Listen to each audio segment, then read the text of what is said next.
Kita beralih ke informasi berikutnya di Jawa Tengah.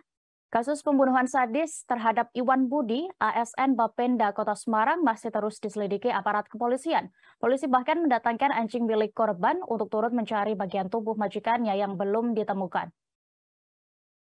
Anjing kesayangan milik Iwan Budi itu bernama Mochi, dibawa anak korban dari rumah ke lokasi penemuan jenazah di Jalan Raya Marina, Semarang Barat pada Rabu 14 September 2022 kemarin.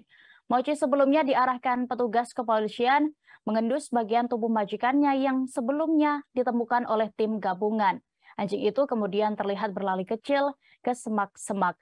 Tidak hanya itu, Mochi juga berhenti di suatu titik, tidak jauh dari jenazah Iwan ditemukan. Mochi tidak beranjak pindah, seakan mengetahui keberadaan majikannya. Di samping itu, Kapolrestabes Semarang, Kombes Pol Irwan Anwar, menuturkan sebelumnya bagian tubuh korban yang ditemukan adalah tangan kiri, lengan kiri, tungkai kanan maupun kiri. Terkait bagian tubuh yang terpisah, pihaknya mengasumsikan bagian itu dibawa hewan liar atau perbuatan oleh pelaku. Diketahui polisi telah memastikan bahwa jasad tersebut adalah Iwan Budi Paulus, 51 tahun, PNS Badan Pendapatan Daerah atau Bapenda Kota Semarang yang hilang sejak 24 Agustus 2022. Kepastian itu didapat dari hasil tes DNA terhadap kerangka jenazah korban dengan sampel 2 DNA anak Iwan Budi. Komite Penyelidikan Pemberantasan Korupsi, Kolusi, dan Nepotisme atau KP2KKN Jawa Tengah menduga Iwan Budi Prasetyo dihabisi untuk menutupi kasus dugaan korupsi. Langkah ini dilakukan agar kasusnya tidak merembet ke oknum pejabat. Pihaknya pun berharap kasus ini segera terungkap jelas dan penyebab kematian korban termasuk motifnya dan segera diketahui. Berikut Tribuners kami tampilkan hasil wawancara bersama Kapolrestabes Semarang Kombes Irwan Anwar selengkapnya.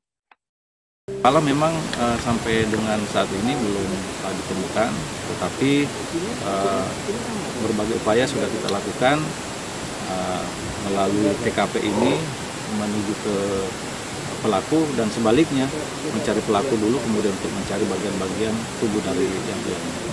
Bisa disimpulkan proses pelepasan bagian ini apakah normal karena proses pembakaran atau karena dilakukan pemotongan bagian-bagian itu.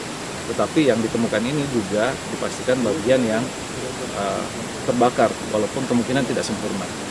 Jadi kalau asumsinya itu dilempar dibuang oleh pelaku itu karena pembakarannya tidak sempurna sehingga dibuang. Tusuk, membunuh atau memotong, nah itu nanti akan kita kembangkan dalam proses penyelidikan. Alat visum forensik, apakah di pisau atau di alat bukti yang lain yang ada di TKP, ditemukan sidik jari atau tidak, nanti akan kita jelaskan lebih lanjut dalam proses setelah kami menerima. Terima kasih sudah nonton, jangan lupa like, subscribe, dan share ya!